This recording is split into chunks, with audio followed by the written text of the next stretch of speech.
Hello, Brandeis alumni and friends. My name is Stephen Guerrero. I'm a sixth grade social studies teacher in Needham, Massachusetts, but I'm also a graduate of the Ancient Greek and Roman Studies program at Brandeis from 2015. It's really my great pleasure to introduce my friend, my mentor, my advisor, my professor, uh, Professor Ann Koloski-Ostrow, or as anyone who's been around the Brandeis Humanities world knows her as AOKO. AOKO today is going to talk to you about climate change and sanitation. Yesterday's tomorrow, straight from the Roman city. Ann is a legend in the Brandeis community, although she would never say it, but I, as her former student, am very happy to. So we are delighted to welcome you, alumni, parents, Brandeis National Committee members, and friends from around the world. Thank you so much for joining us, and thank you for your support of Brandeis and for the humanities generally. I would love to tell you a little bit about Professor AOKO and her work before we start. Professor AOKO has done fieldwork in Herculaneum and Pompeii in Italy, at Tel Heshbon in Jordan and Carthage in Tunisia, and survey work or archaeological research in Croatia, Cyprus, Egypt, Israel, Lebanon, Libya, and Turkey. Professor AOKO works on many aspects of Roman daily life, including prostitution, slavery, urbanism, particularly urban infrastructure, plumbing and hydraulics, water supply, and wastewater disposal, baths and bathing practices, and toilets and sanitation, which she is very affectionately known in the Roman archaeological world as the Queen of Latrines. More of that in her talk. She's also the author of several publications. Some recent works include The Archaeology and Sanitation in Roman Italy of Toilets, Sewers, and Water Systems from 2015 and a paperback in 2018. Roman Toilets and Their Archaeological and Cultural History, co-edited with Gemma Jansen and Eric Moorman, and Water Use and Hydraulics in the Roman City. Her forthcoming works, Making Sense of Pompeii and Herculaneum, Daily Life and the Sensorium of the Roman City, will be coming from Cambridge University Press. 68 Toilets and Urinals in the Ancient City of Rome, Sanitary, Urbanistic, and Social Agency, co-authored and edited, also with Gemma Jansen and Richard Neudecker, which will be forthcoming, as well as volume 1 of a 6-volume Bloomsbury Press series, The Bloomsbury Cultural History of Technology, Prehistory through Antiquity, of which she is co-author and co-editor with Rabin Taylor. She has won many teaching awards for starters, 5 of the 6 offered by Brandeis University during her 36-year teaching career at Brandeis. She was the winner of the National Award for Excellence in Undergraduate Teaching, both from the Archaeological Institute of America and from the Society of Classical Studies. Currently, she has been named the Charles Eliot Norton Lecturer in Archaeology by the Archaeological Institute of America for the 2022 and 2023 season. She will take up this role right after she retires from Brandeis at the end of June 2022. Like I said, her friends call her the Queen of Latrines, and she recently was honored with a Lego figurine from Lego classicists as one of the most distinguished female classical archaeologists in the United States.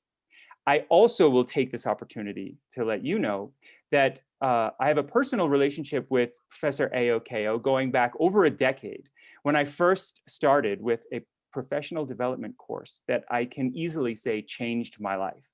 I traveled to Greece with Professor AOKO, and she recruited me into the Ancient Greek and Roman Studies program at Brandeis, for which I'm forever grateful. It led me to things like digging on my first of several archaeological digs, of completing a master's program in Greek and Roman studies, furthering my studies and professional development in Latin, Roman history, Greek history, literature, and culture. And side note, she set me on a path which actually had me meet my spouse. It was only because of her that that had happened. So I don't want to take up too much time, but I am so very honored, happy, and really excited to welcome Professor Ao. I'm really looking forward to hearing this talk. If you have questions while you're listening, feel free to use the Q&A function. I'll moderate a question and answer period at the end of Professor Ao's talk. So hold on to those questions. Feel free to type them in the question and answer box, and I'll monitor that for when we finish the talk. So without further ado, Professor Ao. Thank you, Stephen. Well, I feel every bit as affectionate towards Stephen as he seems to feel towards me. We've done a lot of traveling together and looked at a lot of archaeology together. First of all, I want to thank all of you for coming today on this kind of warm June day. And thank you all so much for the support you do give Brandeis. These are not easy times for the humanities. And I hope to show you in this talk how valuable studying the humanities can be for understanding the past, which helps us understand the present, but also helps us understand ourselves. So I'm going to start by just reminding you what the abstract for this talk said, because it asks a bunch of questions that I'd like you to keep in the back of your minds. And if you don't feel the talk has answered them, maybe you'll ask me again or Stephen again at the end of my talk. So I wrote in that abstract, what can Roman toilets and sewers teach us about daily life in ancient Rome, including general sanitation and a Roman value system? What does the archaeology of these structures reveal about Roman hygiene, customs related to purity or cleanliness, causes and types of disease, life expectancy, recycling of waste, or even climate change? In this talk that investigates and illustrates some key examples of public and private Roman toilets and sewers from Rome, from Pompeii, from Herculaneum, and from Ostia. And those, by the way, are probably the best preserved Roman cities we have in Italy. We're going to take a trip down into the black holes of ancient space and try to find some answers. So now if I can share my screen, we did this before and we hope it will work this time. We will get started. So Brandeis's motto, as I'm sure you all know, is truth to its innermost parts. So we're going to practice that motto in today's talk in honor of all of you alumni, alumni, and friends. And I, again, thank you very much for joining me. And I promise you some surprises, and I hope you will see how an education in the humanities, in my case and in Stephen's case, classical art, literature, archaeology, and history, can provide serious help in understanding the problems that we face today, such as health and sanitation, recycling, waste disposal, and as I said, even climate change. As I worked up this talk, I must tell you that I found I had so much to tell you about sanitary issues. I shall not get as deeply into climate change in antiquity as I thought I might, but certainly we can touch on it in the question period for more questions you might have about it. I am very happy to be here today, and I must give my thanks to Allison Sakin and to the Alumni College staff for making all of this possible. I love to talk about my work, especially to Brandisians, former and present, and hand in hand, so you know, textual evidence combined with archaeology can really open up whole new doors of understanding for ancient daily life, and perhaps also understandings of ourselves and our own prejudices about difficult issues that we face today. So let's see if we go. So together now, we're going to focus on what we can learn about Roman daily life from sewer and toilet research. Everyone always seems to want to talk about toilets and sewers. They bring out the middle school personas. Stephen can relate to that from his middle school teaching. They bring out the middle school personas in all of us, like a headline I saw a few years ago in a local newspaper that said, quote, "Police precinct toilet stolen, not much to go on." I joke here, but Toilets and sewers are not funny topics at all.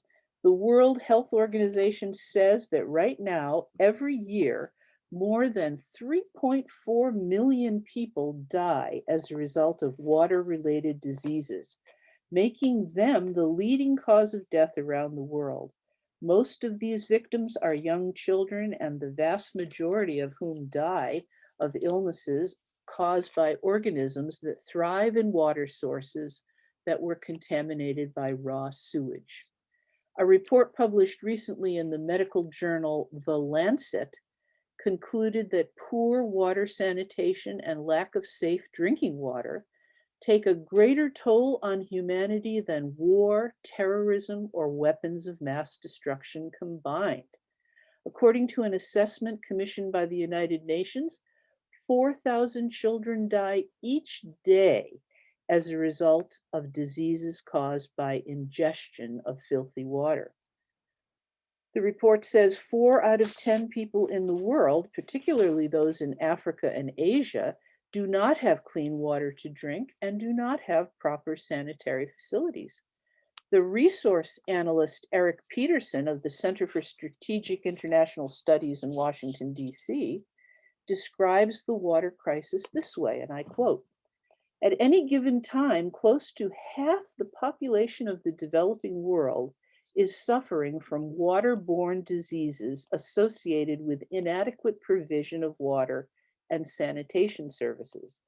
There are about 4 billion cases of diarrhea disease per year, resulting in about 1 to 2 million deaths, some 90% of which tragically are children under the age of 5, and I close quote.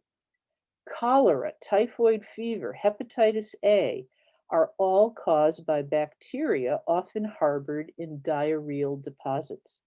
Other illnesses, such as dysentery, are caused by parasites that live in water contaminated by feces of sick individuals. Lakes and streams, which people use for drinking water, bathing, and defecating, are sources of disease, as is water left by natural disasters. Every year, tsunamis leave victims in ankle-deep water amid destroyed, poorly laid sewage pipes. So these statistics show the importance of the subjects of health and sanitation across time and cultures. Whoops, wrong way. Sorry. So to return to our topic for today, I've been very involved in toilet research for about the last 15 years. And I have some interesting findings to share with you about toilets in ancient Roman daily life. You see here some of my friends, international scholars who work on toilets, and they're actually all sitting on a toilet there, a public Roman latrine in the town of Ostia. After I organized a Roman toilet workshop in 2007 in Rome with these scholars, I published my first major toilet book, which Stephen mentioned to you. Gemma Janssen and Eric Moorman were my co-writers and editors, and that book was called Roman Toilets, Their Archaeology and Cultural History. That book acknowledged that more than any other facet of Mediterranean archaeology, toilets have always fascinated legions of non-specialists, while specialists themselves have tended to avoid the topic as taboo or just too dirty and risky. I am, I must tell you all, after all, known as, quote, Koloski-Ostrow on the toilet in scholarly circles. As a scholar, however, I'm quite gratified to know that my reputation as Queen of Latrines is growing and getting stronger every year. And the good news is that Brandeis seems to appreciate the notoriety of these titles and topics too. And as Stephen also mentioned to you, my next book, 2005, a single author book called The Archaeology of Roman Sanitation, Water, Sewers, and Toilets, published by the University of North Carolina Press, became a paperback in 2018, and it digs deeper still into Roman sanitary matters.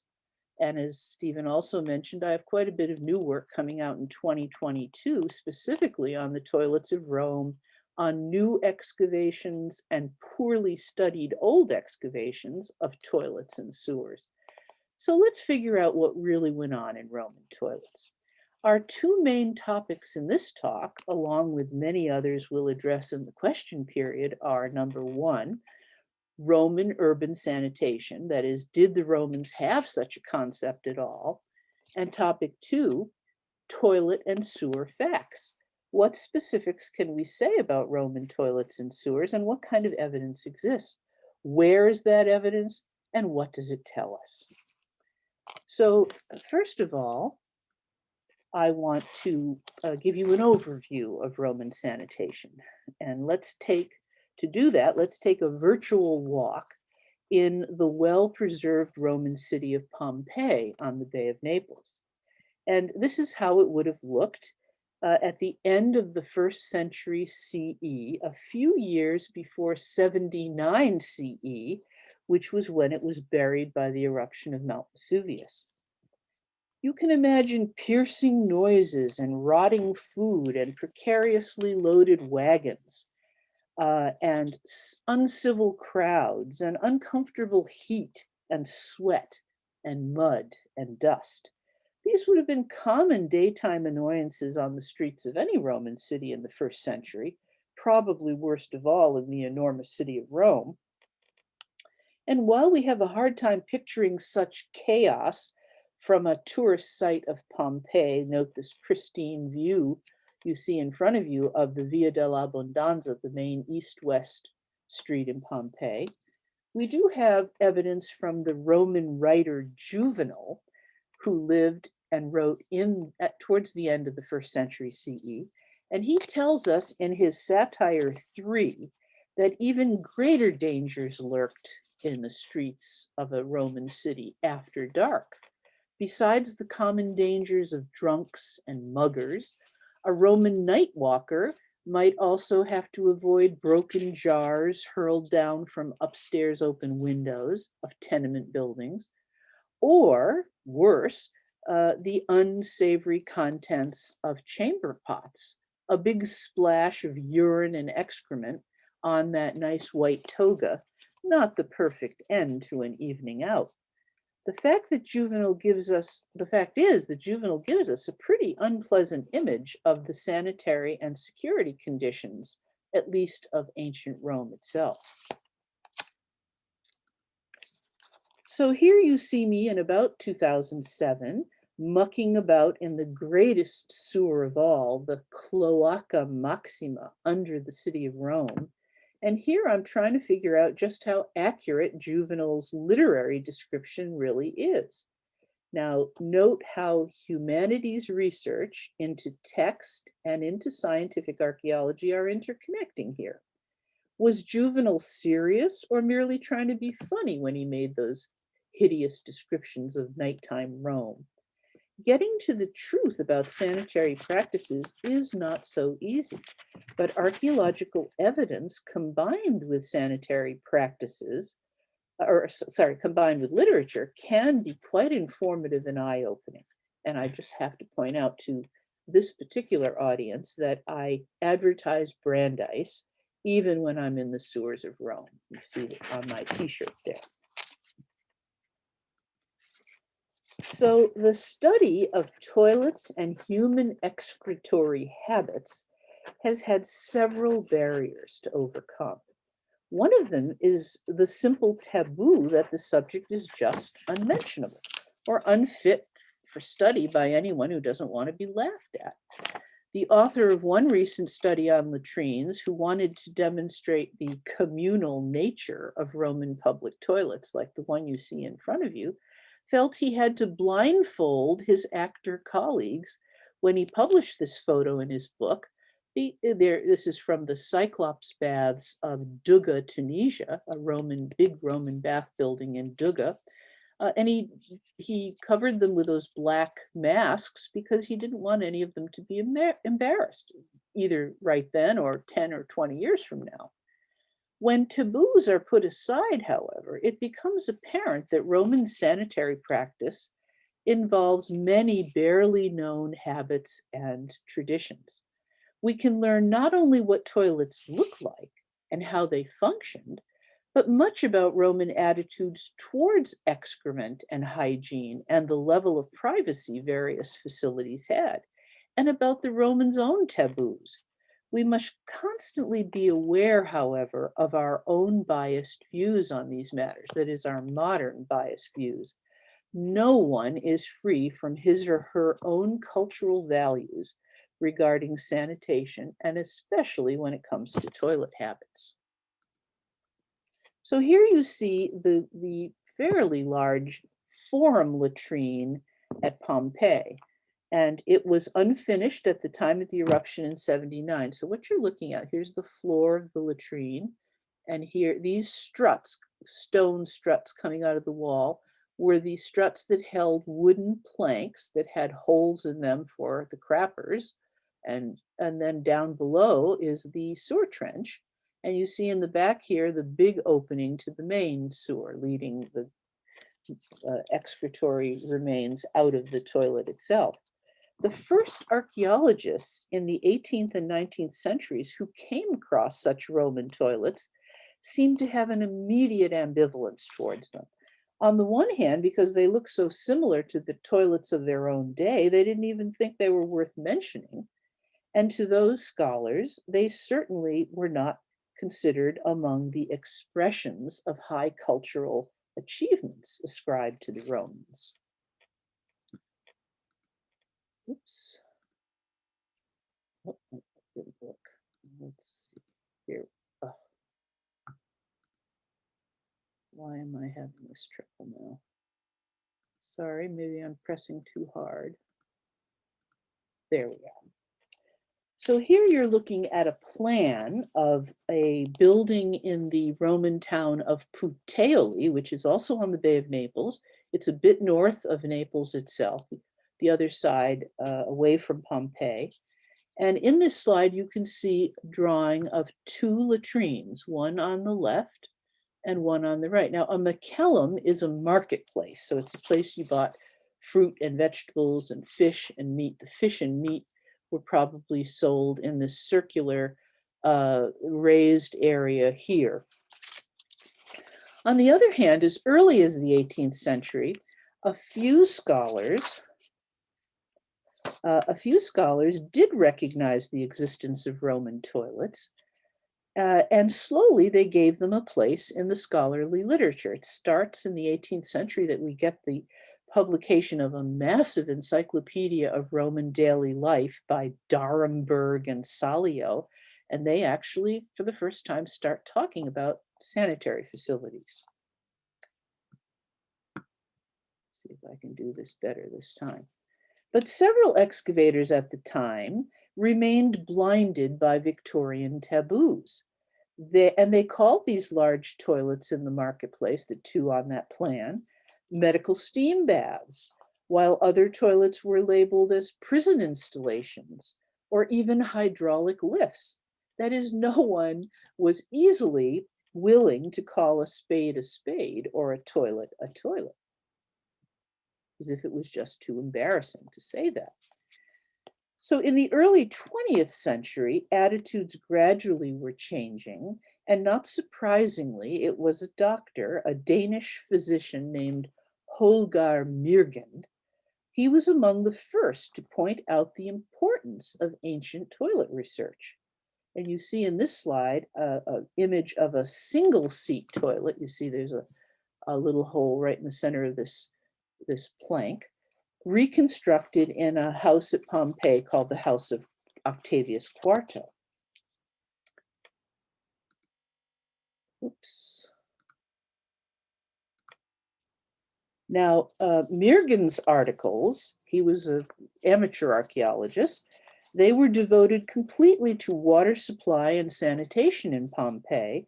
So for the first time in Pompeii, he made analyses of the total ensemble of toilets, drains, and pipes. And you see here some of the pipes, the lead pipes that were under the sidewalk outside a Pompeian house. And he also did the first explorations of Pompeii's sewers. He believed that hygienic standards of a people tell something about the level of their civilization. During the large-scale excavations of the fascist era in Italy, dozens of toilets came to light, and some of them quite elegant. This is beautiful marble seats here in the Ostia Forum latrine. And this was excavated by the Italian archaeologist Guido Calza for the 1942 World's Fair that never happened because of the start of World War II. It served as a fascist demonstration. Mussolini was happy to quote the discoveries of Roman toilets in the late 1930s for how a Roman town functioned, and it was supposed to prove to the Italians of the 1930s that they had descended from an impressively civilized and sanitary ancient people. Many years later, Alex Scobie, who was an ancient historian and classicist from New Zealand, wrote a seminal article in 1986 called Slums, Sanitation, and Mortality in the Roman World, in which he listed the sad realities that trapped hundreds of thousands of impoverished Romans in urban squalor. Now, since archaeologists had rarely concerned themselves either with latrines or with sewers, and here we find ourselves once again inside the giant Cloaca Maxima of Rome's greatest sewer. And on the left here is my friend Andrew Wilson, who's a professor at Oxford. We do a lot of sewer explorations together. Despite impressive remains of these structures in many places, overviews of Roman daily life remained deficient on sanitary matters. Scobie concluded, not surprisingly, from the little evidence that he had available to him in the 1980s, that the inhabitants of ancient Rome lived in an extremely unsanitary environment, and that they often experienced a short and violent life. Now, the German archaeologist, and Stephen mentioned him at the beginning as well, Richard Neudecker, he wrote the first book-length manuscript in 1994 devoted to Roman latrines, and he called his book in German the Prachtlatrinen, and Prachtlatrinen means luxury latrines. These are very beautifully decorated and appointed latrines of the late 1st and 2nd centuries CE. And you see one here in the slide, the so-called triangular latrine in Ostia again. Neudecker expanded the scope of the sanitary discussion to include the fact that physical care of the body, including bodily evacuations, was a process taught to Roman males in particular from a very early age, and it was done so to prepare them for proper stations in life. In other words, how a Roman male groomed himself, including how many times a day he evacuated in the toilet, was directly related to his status in society. That was a kind of a big and different approach to sanitation. So now let's switch to the second topic I want to cover with you, which is toilet and sewer facts. First of all, Roman toilets must be studied within their infrastructure.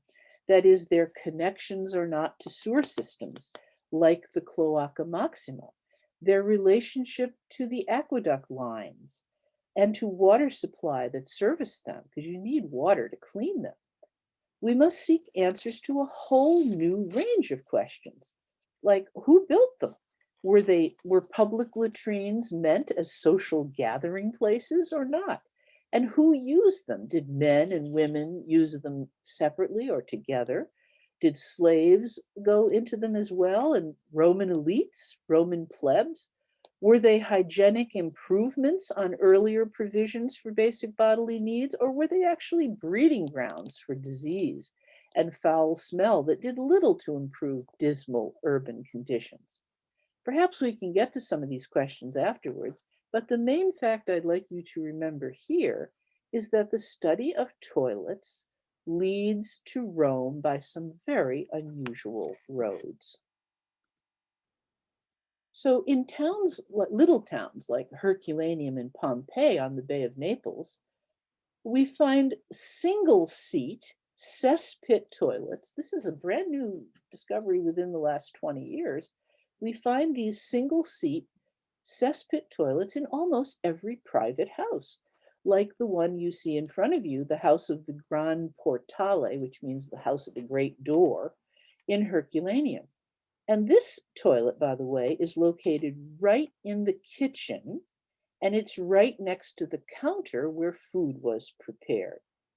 And what's interesting is that today, 2021, we can now count over 200 known house cesspit toilets in Pompeii. So this is a toilet that did not have a connection to the sewer.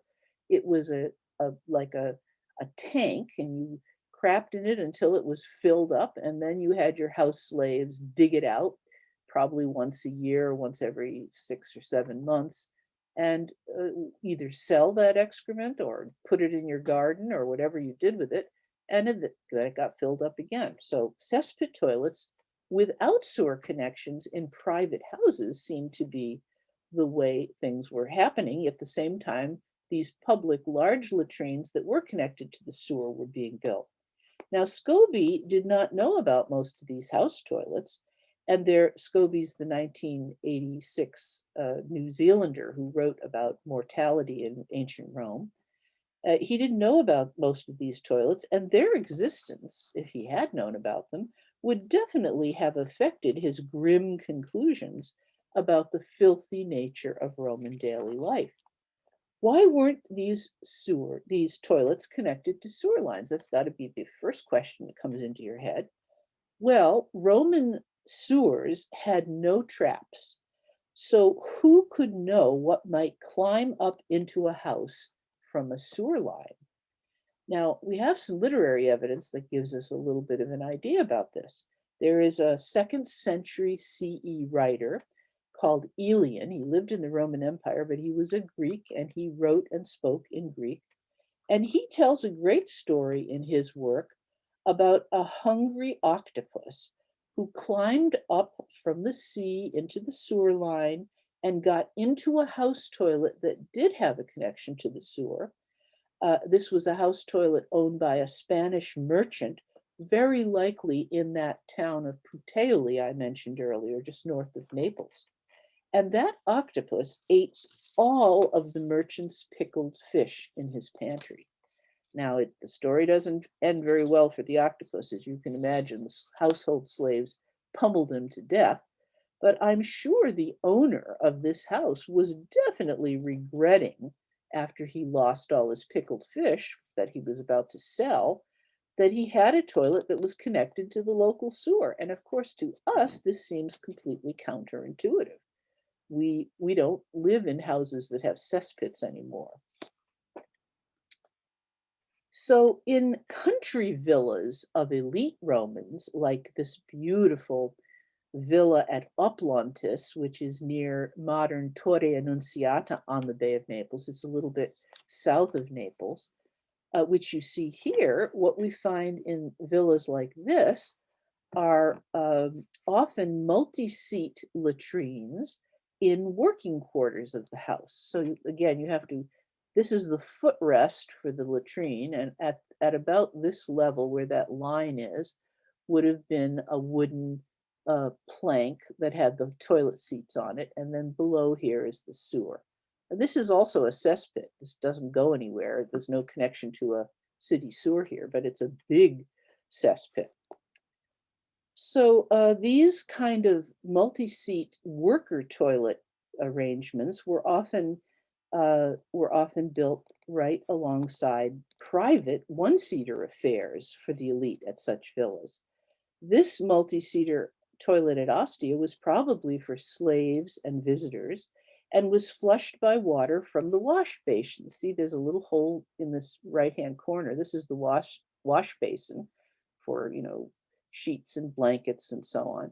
And when they emptied the dirty water, it flushed through this channel, and then there's a hole over here that goes under the foot platform and washes into the sewer.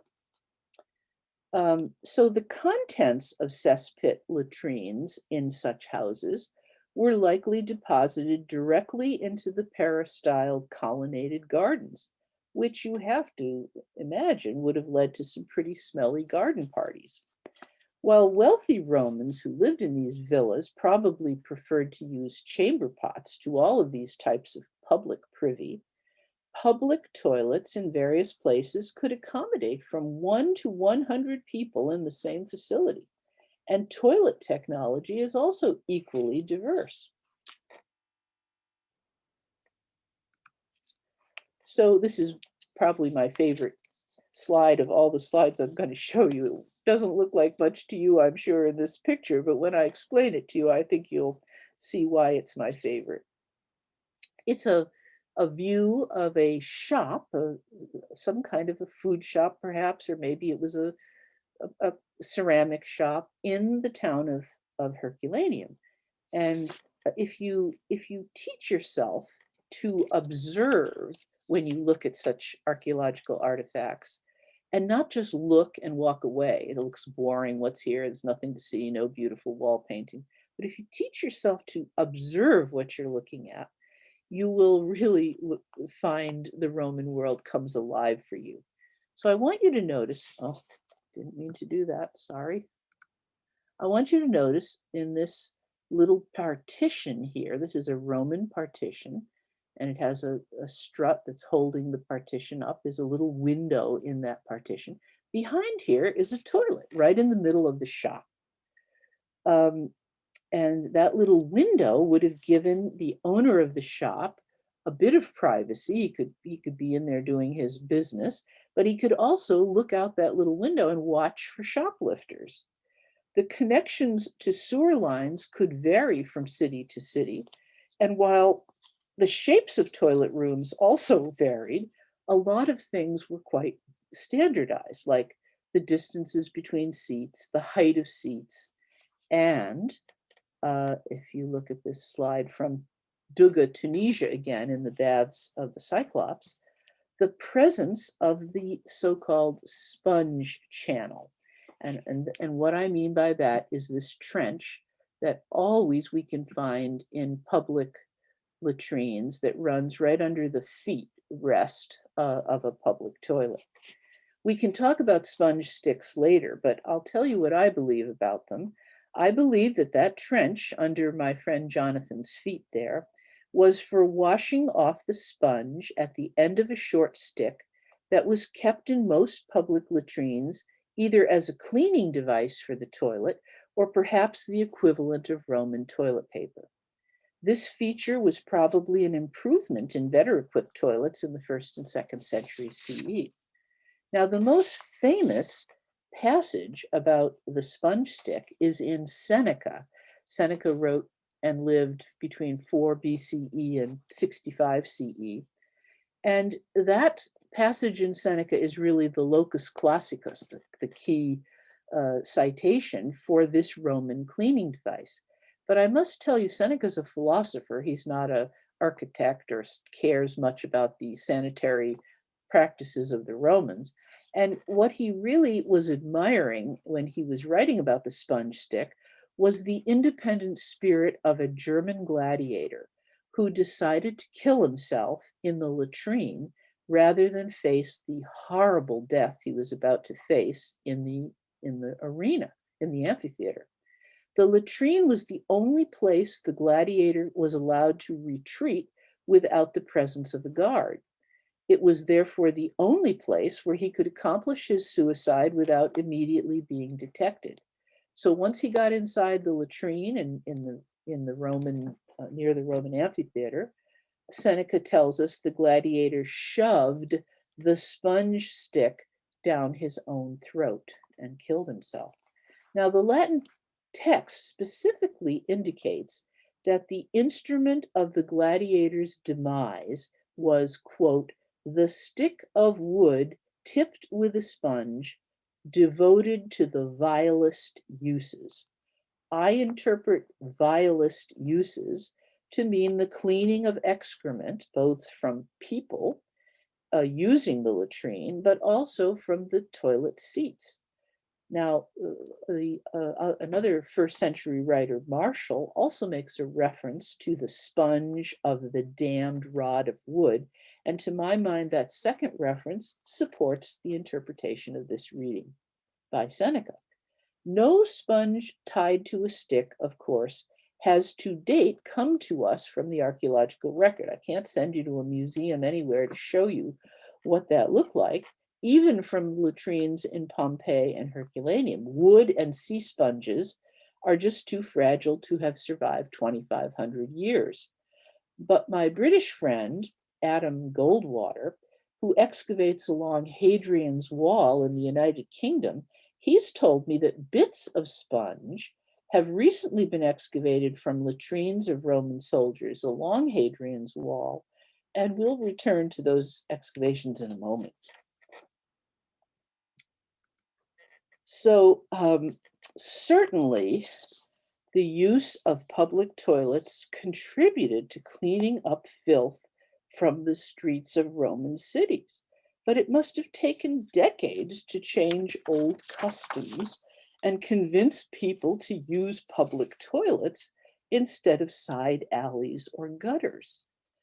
Now, you see here an inscription from a tavern in Pompeii, and the inscription is on the wall here, and it says, Kakatore, C-A-C-A-T-O-R, Kawe Malu, which means, sorry, I didn't mean to change that yet, basically crapper, Kakatore, beware of doing a bad thing. And presumably the bad thing is crapping in public.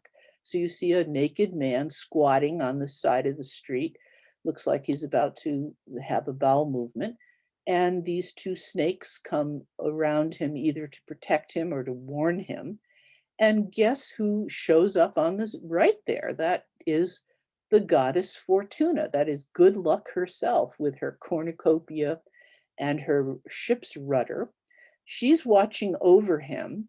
Now, as it happens, just within a month ago, the former director of the excavations at Pompeii, Pier Giovanni Ossana, has published a brand new guidebook to Pompeii. It's called Pompeii il tempo rinnovato, le nuove scoperte. It's a little guidebook describing all kinds of brand new discoveries at Pompeii. It's a wonderful book, but unfortunately, so far, it's only in Italian.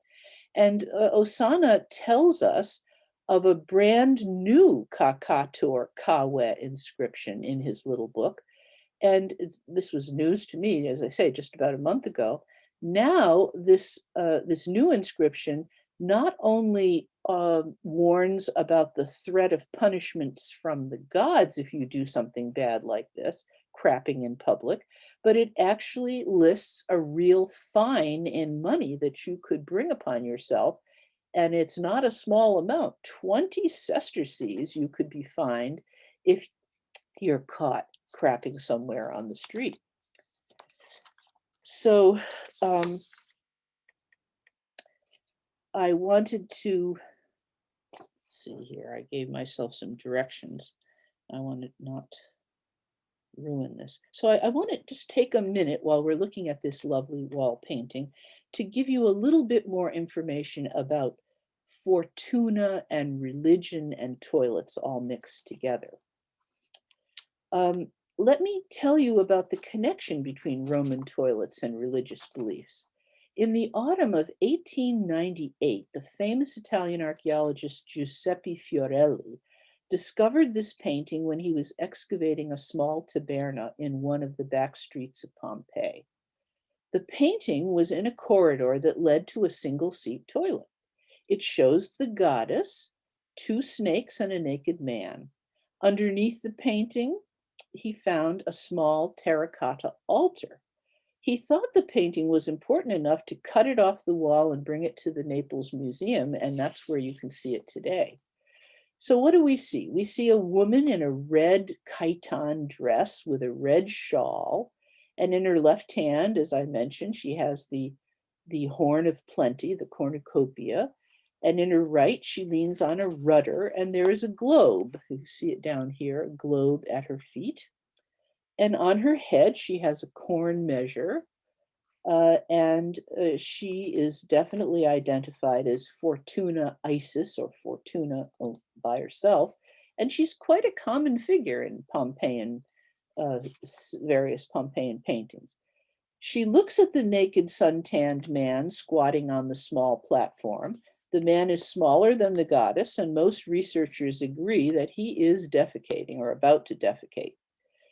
Two colored snakes rush towards him, and above the scene is the flower garland has been painted.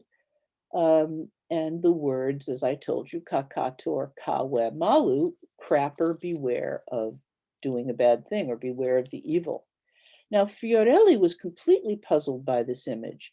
What was a goddess doing in or near a toilet, and how to interpret the naked man, the snakes, and the threatening words? Later on, many have taken up the challenge and written about this puzzling image. While most of the Kakatore painting is a philological rarity, that is not the approach that I suggest.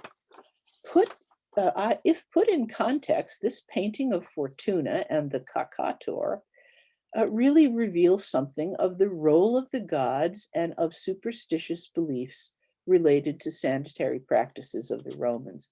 I don't insist that I've found the right answer, but nevertheless, you may find something to think about. At Pompeii, 5 such painted warnings have been found, as well as 3 variations.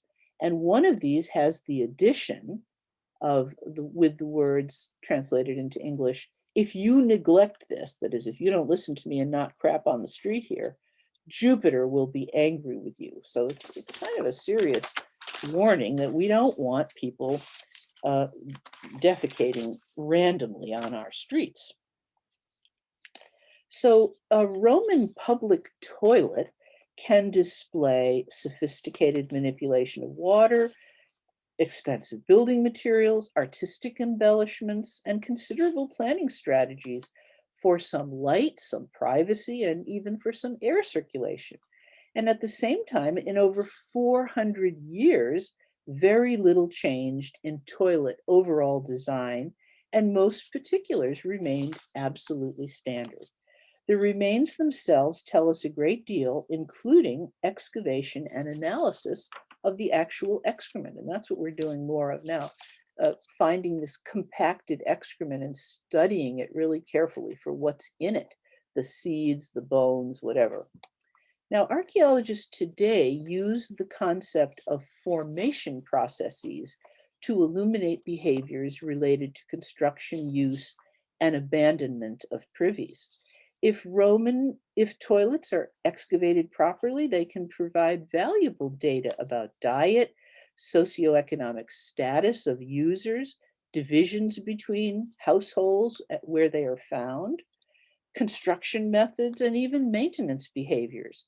One example I've already mentioned to you, and I promised we'd come back to it, my friend, British archaeologist Adam Goldwater, when he studied the excrement of the toilets along Hadrian's Wall in Great Britain, he found dung beetles in the corn-filled excrement from latrines that were used by the common soldiers along Hadrian's Wall. And then he found oyster shells and fish and meat bones in the debris of toilets by ranking officers. So you could say, and excuse my language here, that shit not only happens, but apparently sometimes it can also talk, and talk quite a story. I hope I've shown you that to enter the field of Roman sanitation, we must be ready to give up our 21st century attitudes and not read the evidence through the lens of our own prejudices. That is, what is dirty to us may have been clean and healthy to the Romans. Where we practice religion is not necessarily where the Romans did, as Fortuna is showing you here. She can follow you right into the toilet. We must be ready to accept the unexpected at every turn in our studies. And I would conclude by pointing out that World Toilet Day is just around the corner. That's going to be November 19th, 2021. And that is a day to promote sustainable sanitation and fight against climate change the world over. So we owe it to ourselves to see how people in the past handled these matters from the perspectives of their own beliefs and their own cultural situations. Modern analysts say that eliminating disease and death due to unclean water and insufficient sanitary facilities, and here you must read toilets, would reap billions of dollars in health and productivity gains. These same analysts estimate that for every dollar spent on this enterprise, there would be an economic return of about $3 to $34, depending on the country involved. So the Romans were famous for building multi-seat public latrines and vast public buildings from at least the 2nd century BCE. Roman officials called aediles were elected specifically to keep the streets repaired and clean. And ancient literary notices on sanitation, however, are pretty sparse, but we can glean information from the ones we have. The information we must learn, we learn, must be read alongside the extant remains to supplement the archaeological record, just like the archaeological record can supplement points in the literature. Now, many of these details suggest standardization, and we know that Roman standardization was applied to many other building types like amphitheaters and fora and temples and theaters, but there were often slight provincial variations, and those need to be looked at too. So let's see here. I think I have one more. So excavation techniques, our archaeologists today, I mentioned, use the concept of formation processes to illuminate behaviors related to construction use and abandonment of privies. If toilets are excavated properly, they can provide valuable data about diet, socioeconomic status, and as I said, even the divisions between households where they were found. So here in front of you, you look at a mosaic on a floor of a bath building in Algeria, Timgad, Algeria. And it is shows a Negro man peeing on the floor of the bath. So while you look at this naughty bath slave peeing on the floor of a bath in Timgad, and non-elites always need to be reminded about proper behaviors. Non-elites can't seem to learn these things.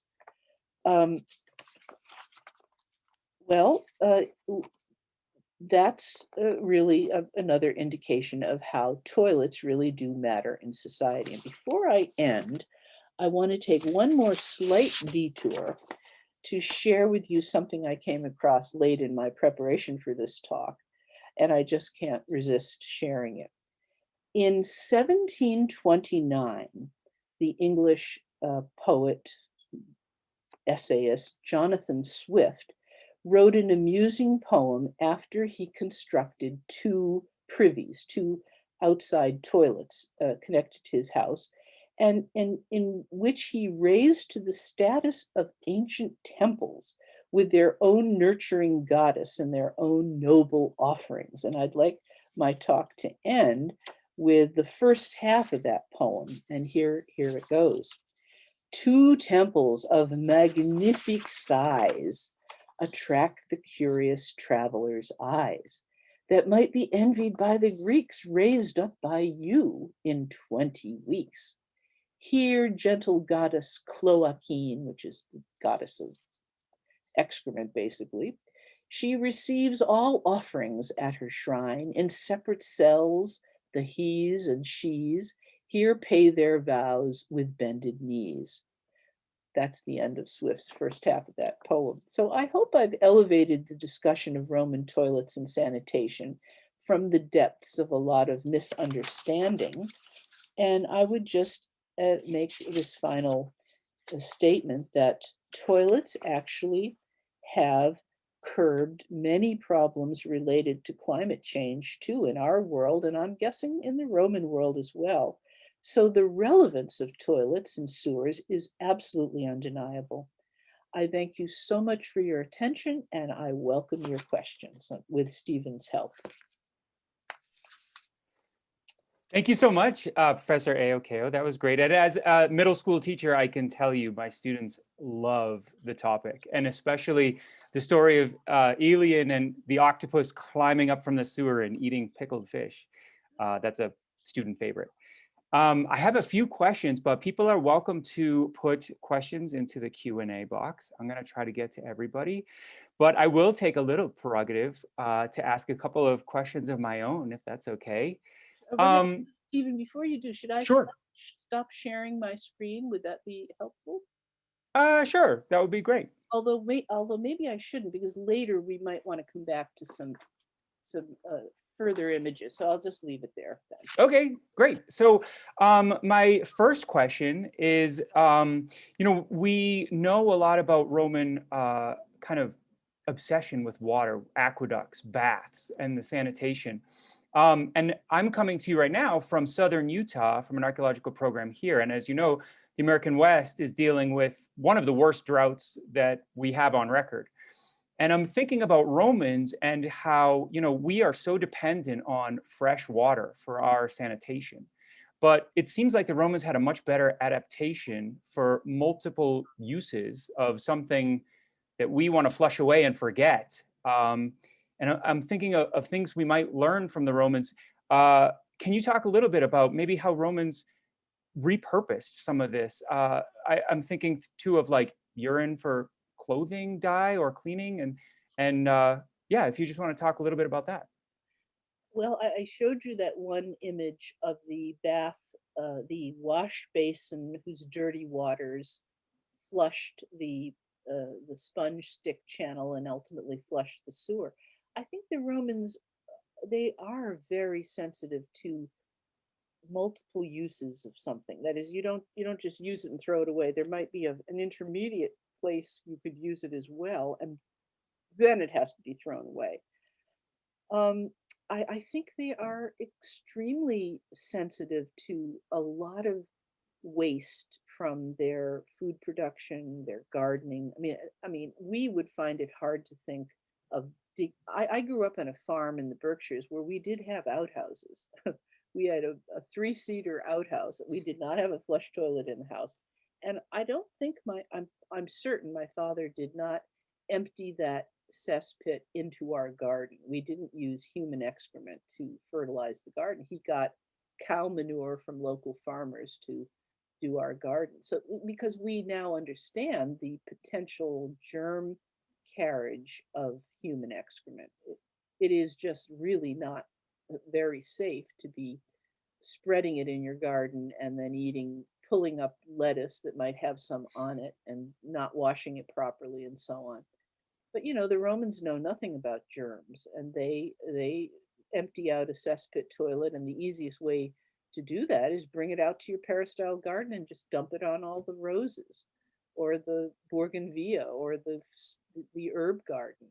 So I have a feeling, Stephen, Romans dealt with stomach problems, pains and diarrhea, and without understanding why they were dealing with it much more frequently than we do today.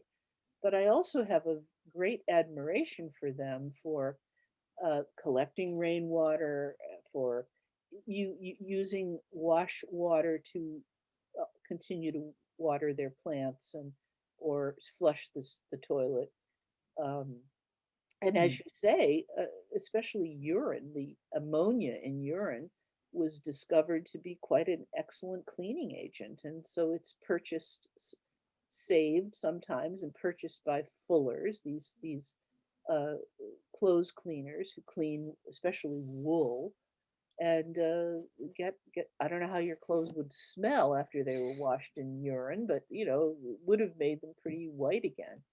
So I do think there's probably tons more work that scholars in the future can do about this very question of reusable waste. And I oh, sorry. I've just touched on it. I don't really, it's not really the focus of what I've been doing. Mm. And do you see any sort of potential for examining Roman adaptation to things like climate change? I mean, if you're examining the excrement, we think about like what foods people are eating, even at a macro level, you know, crops and things like that, and how the Romans across an empire with many different climate zones, how they might teach us to adapt to something like that. Yeah, that's a great question too. I realized how I almost had to do a major research project to fill my own knowledge in about more about climate change. But I can tell you, a lot of archaeologists have worked on the Etruscans, and they were great miners of minerals and metals. They around Etruscan hilltop towns in Tarquinia, north. I mean, in the Tuscany, north of Rome, we find these slag heaps. So I'm guessing, Romans or Etruscans first, and then ultimately Romans started realizing that mining practices, road building, uh, even building aqueducts, it has a serious effect on the landscape. And that effect over time it had to start to do something to climate. Um, you know, hot roads um, and even the excavation of roads that would have sent silt and dirt into river bodies that might have polluted water supply that was natural river water supply, not even aqueduct water supply. It's a slow process that I think Romans are very astute about watching their natural environment. And they write about this, but we can see it in the way they built their cities, their sensitivity to where to place the Acropolis or the particular temples, or where to bring the water into the town, how many gates to have protecting your city. They're very sensitive to landscape and landscape architecture.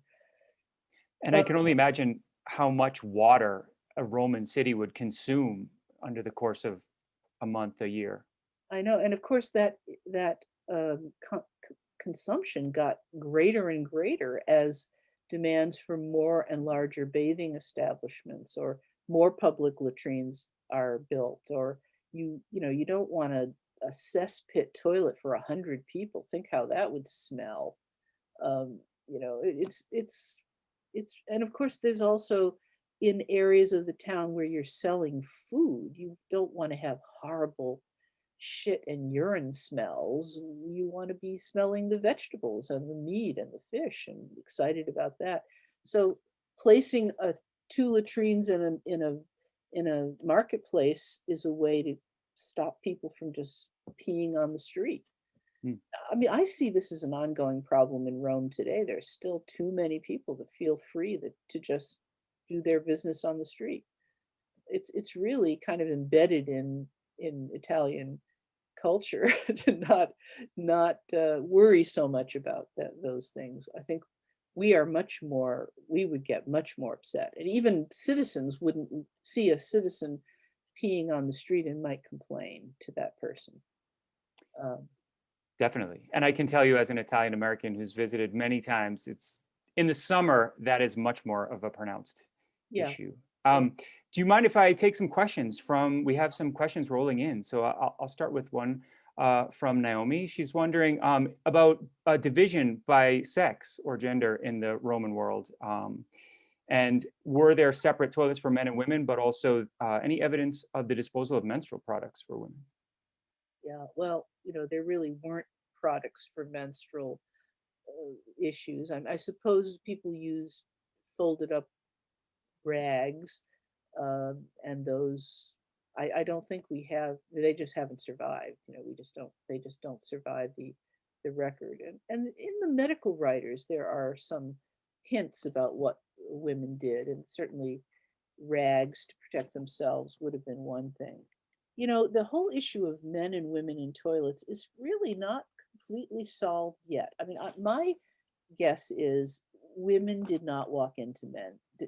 Men and women didn't go into the same toilet. Well, you saw at the McKellum image I showed you, there are two toilets there. There's one on each side. Was one for women and one for men? Possibly. Although there probably weren't that many women out on the streets anyway. I mean, most public toilets were probably for men, and women just aren't going to be, if they're out on the streets, they're with their slave protector, and they're not going to walk into a public latrine. They'd walk home first.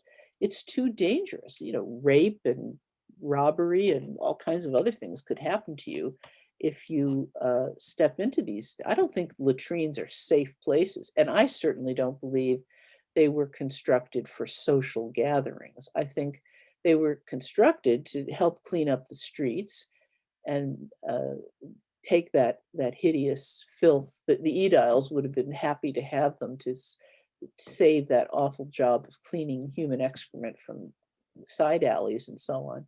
But I don't think they were, you know, the idea is to, oh, I forgot what my chain of thought was, to places for women and men, because women and men don't have equal outside time. They just, women stay home and men go out and do business.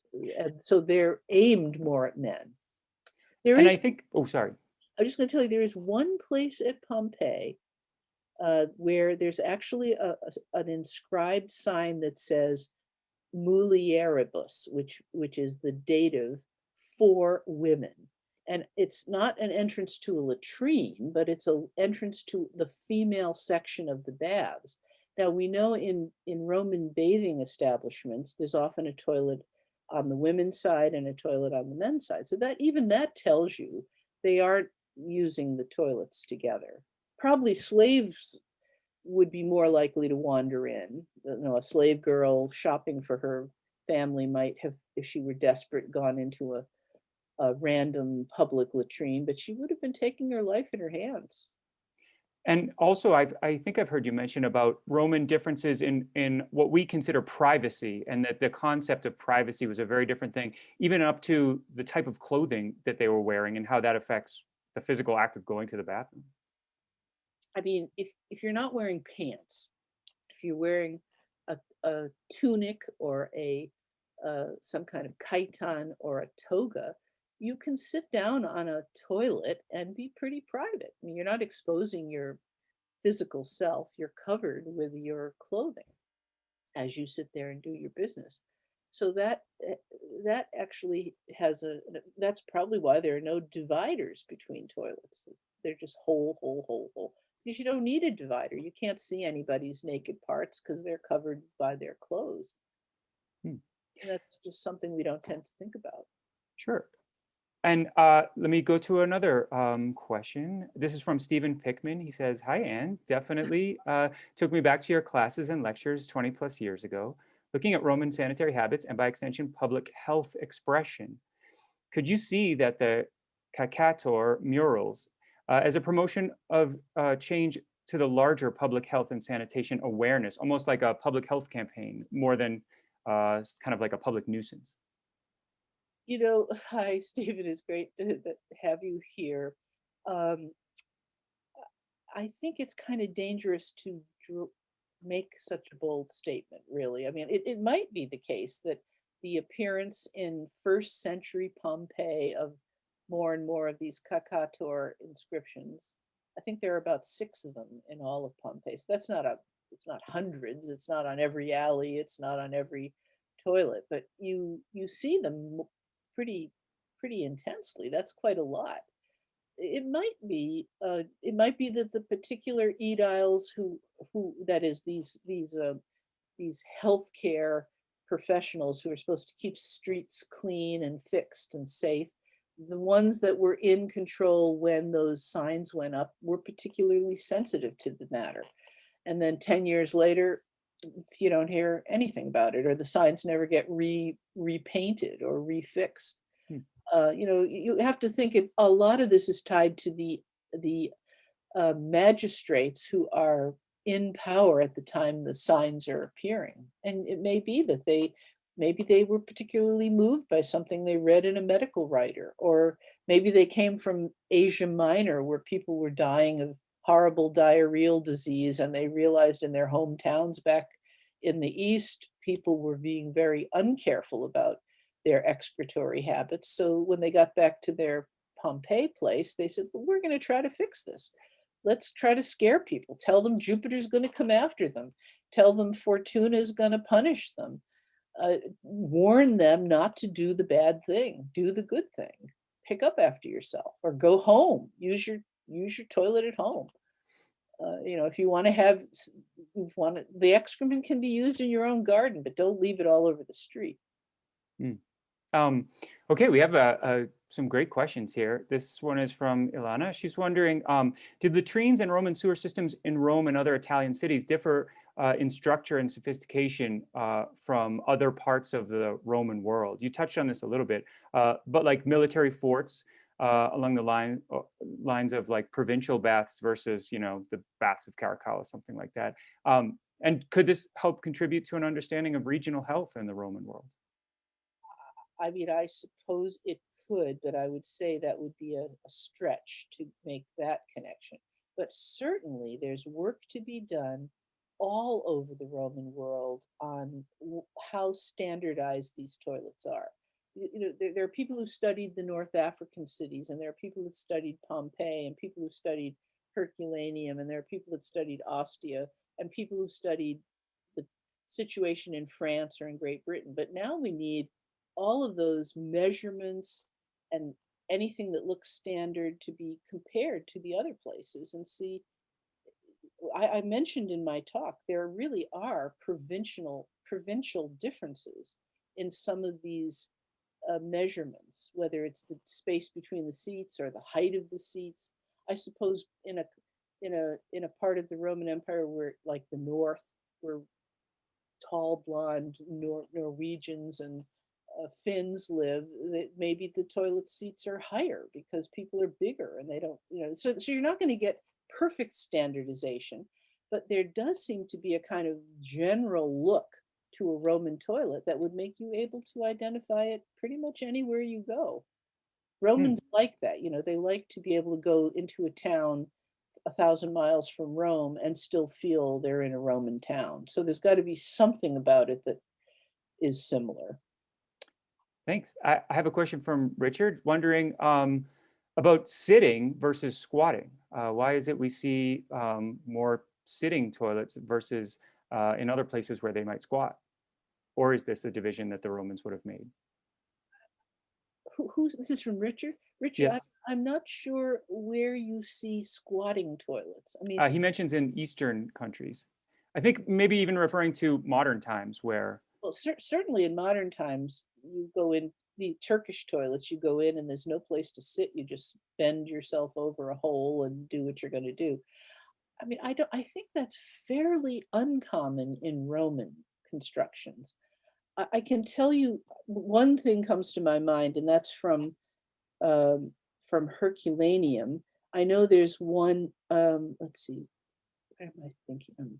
It's either a laundromat or a shop where you could go in and there was a squatting area that was right over a sewer. They didn't bother to put the expense of a seat because they just wanted the slaves to have a quick place where they could pee and get back to work. But generally speaking, even in large public latrines across the empire, there are not often squatting places as opposed to a seated place. It seems Romans like to sit down, at least when they're doing number two. I guess the open urinal does exist in a few places, and some amphitheaters, some marketplaces. But generally speaking, if you're looking for a place for excretory activities, you want to be able to sit down.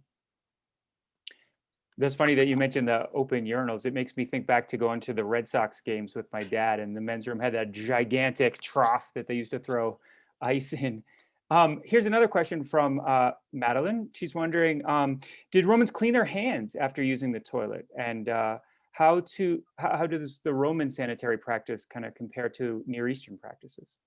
Well, that's a great question. And mostly, I think I can say this with some confidence. I'm thinking of the Forum latrine at Ostia as maybe the best example for you to look at. There is often a fountain right in the center or on the side wall of a public latrine like that. So maybe it was just for drinking water, but I think Romans are sensitive to smelly. If they had excrement on their hands, they weren't going to just walk out of the toilet and go back to normal business. They would want to get rid of it, either wiping it on the grass or using a fountain in the toilet to clean themselves.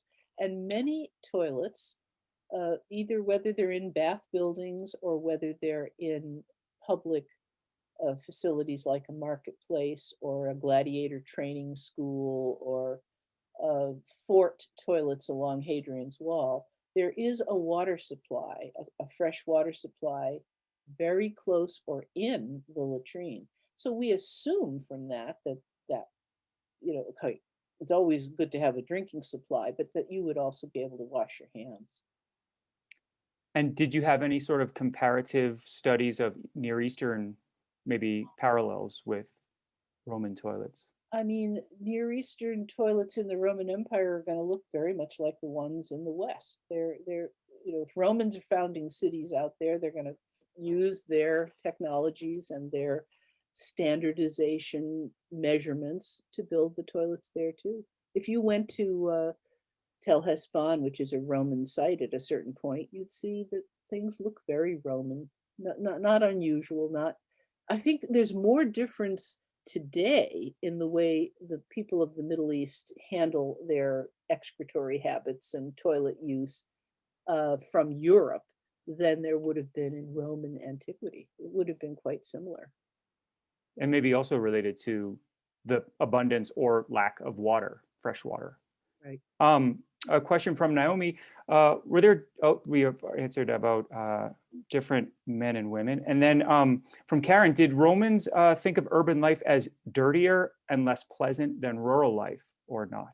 Oh, I'm sure, for sure. I mean, I think Romans have an appreciation for both. And of course, if you're a wealthy Roman, you want your city apartment, and then you want to be able to escape to your quiet country estate where you have the bulk of your slaves and you have fresh fruit and vegetables and you're raising cows or pigs or horses or whatever. But I think Romans, I could find, I won't try to do it right now, but I'm sure I could find literary evidence to support that statement that country life is cleaner, fresher, maybe even more healthy for you. But of course, the Romans are an urban people and they are excited to be in cities the way we are. I grew up in the country, but all my childhood, I couldn't wait to go live in New York. Once I finally did grow up and live in New York, I couldn't wait to get out of it. So you kind of have to experience the environment to know how it's going to affect you. And I'm sure Juvenal had lots of opinions on that. This question is sorry if I'm pronouncing this incorrectly, Gila. In one of the slides, a painting of a public toilet is a man sitting there in the center of the slide, appears to be reading a book. Interesting to see if that custom goes way back. You mean this? That's what's happening. Yeah. Well, that's my friend Jonathan. He's reading the guidebook. I kind of doubt that there would have been enough light in a room. See, you're looking at this toilet ruined. I mean, the walls are all gone. They would have been very high walls with a tiny window up at the top. I showed you in my image of the Pompeii toilet. Let's see. That's not too far back here, I think. Well, maybe I didn't go far enough. I remember showing you the forum baths at Pompeii. Oh, sorry, I'm just not finding it. Maybe it was the second slide. Here we are. Here, you see how high up on the room the window is. That's not going to give you much light if you want to sit here and read something. And I mean, reading is very limited. Who's reading? And the people using a toilet like this are probably not the readers. The people who read are the elites, and they're home in their nice villas or fancy houses. She mentions, I think if you could go one slide further to the line drawing illustration, I think, I mean, back this way? other direction. Yeah. This is where the two toilets are in the market. And then maybe one more after this. There's a line drawing of a reconstruction of latrine, I think. This one right here. Of you also mentioned he's reading too, but I don't really think. Oops. Yeah, he looks like he's reading too, but I don't really think these are 19th century people showing you that how that toilet was. But this room would have been very dark and stinky, and you really wouldn't want to sit there and read a novel. Is it also true that coming in with an open flame could have been dangerous with so much for sure methane gas? For sure. I think fires could break out in these, and that would be pretty terrifying. Another thing I didn't really get a chance to mention to you folks that I should have is you must remember that Romans are very worried about demons. They think demons are in a lot of different places. And we do have some Christian texts from the 4th and 5th century CE. We have one from Saint Thecla, where a guy named Duxianus is sitting on a toilet, and he saw, he says, a demon raise its head from one of the holes of the toilet, and he's terrified. And then flames came after him. So who knows? Maybe he was, sitting there taking a number 2 break, and suddenly a fire broke out in the trench across from him, and it would have been terrifying. It was terrifying enough for him to write about it and to tell us how quickly he wanted to get out of the toilet. It tells us a number of things, that Romans do believe in demons and that there are dangers in these public facilities. And I have a couple of statements from a name you recognize, Jane Waldbaum. And she's saying, great talk. Teaching at Brandeis has certainly changed since she graduated in '62. But she's wondering, do we know whether there are any kinds of lids for the in-house toilets? Or do they use lime or any sort of chemical to kind of break things down? Great question. Absolutely. We have evidence of lime being, for those who could afford it or for those who had access to it, in-house cesspit toilets. And for all I know, I haven't really studied this, in public toilets, in the compaction of excrement on the bottoms of them, we might be able to detect close scientific analysis some lime there too. But yes, lime is often used to quelch the stench and to just kill any bugs that might be thriving in the excrement, because that's another thing. You imagine sitting on one of these open holes and having all kinds of horrible bugs fly up onto your bottom. It wouldn't be pleasant. She also adds that Jody Magnus has studied some toilets at Qumran in Israel. Absolutely. Jody and I are good buddies. She shared a lot of her research with me. I have a question from Savannah. She says, you brought up a wonderful point about ancient Roman reuse and ancient Roman awareness of reuse. From your own experience, do different latrine situations, like public, private, or none, reflect larger systemic contexts like periods of conflict, unrest? Can the latrines and how they're made and used tell us about what was going on at the time? Well, I'm not so sure that could be the case. I thought the question was going to go into, do I have any information about like a public latrine down in the Roman Forum? Would there be an announcement going out to the local farmers around Rome? We're cleaning the toilets this week. Bring your wagons and you can get some of the excrement. That might have happened.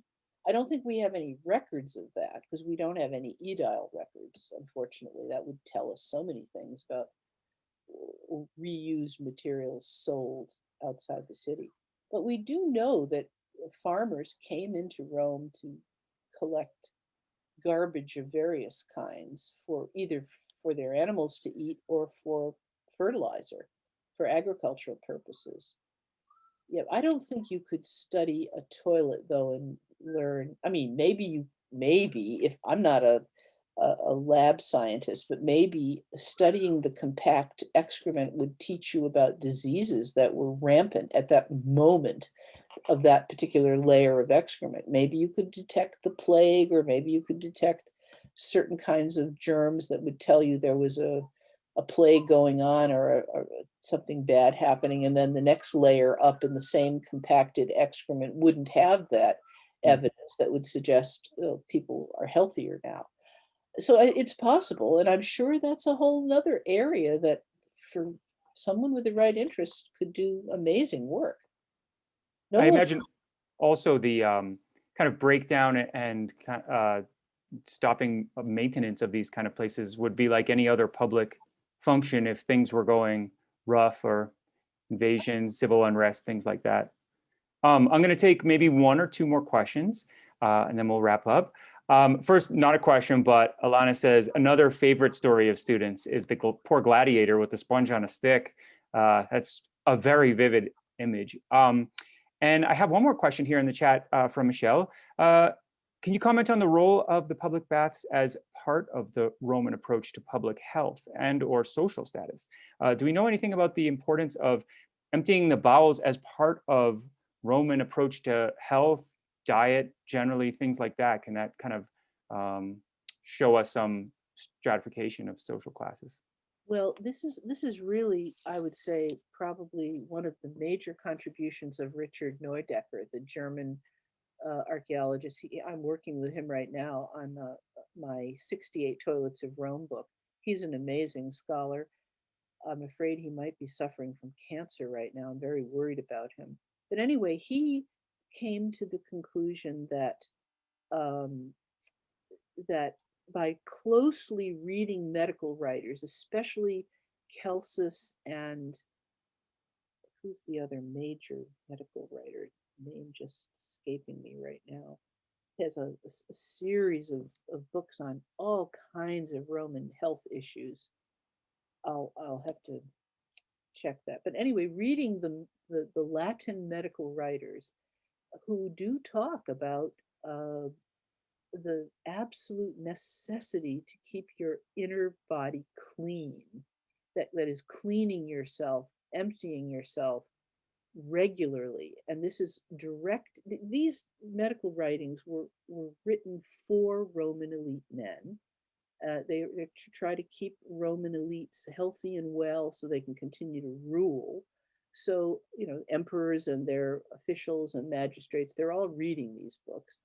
So, it comes from the medical writers, this notion. And Richard Neudecker picked up on that, and he connected the flourishing growth of toilets with the time period of these medical writers. He noticed the medical writers are saying these things about the importance of bodily evacuations. At the same time, the toilets are appearing all over the Roman Empire. And it's the same with the baths. They are appearing at the same time too. And often there's always one or two toilets in a bath. So the Romans see the whole washing, emptying, cleaning as a part of a physical process that's necessary to keep you healthy. And I think it was especially required of elite males. So they don't care what happens to the slave guys. They're not going to make prescriptions for them. But obviously, slaves in a household would hear these things and would think, oh, I guess I should make sure I go to the bathroom once a day. Or, you kind of learn from your owners how to live your life, and you find yourself feeling better, you're going to keep doing that. Great. All right, I think that's a great note for us to pause here. I just want to say many thanks to Professor Aokeo. It was so great to see you and hear from you this fascinating discussion. And I want to give a special thanks to all of you for joining us today. We're delighted to see so many of our Brandeis alumni and friends and supporters coming together to explore topics with our Brandeis faculty and alumni experts.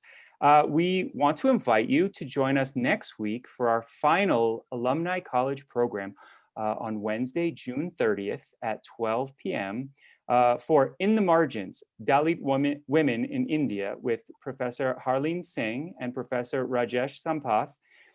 And we greatly appreciate your participation and continued support of Brandeis University. And I have to say, as a social studies teacher, supporting the humanities is now so important, more than ever. And so thank you, thank you, thank you to our alumni and supporters for this.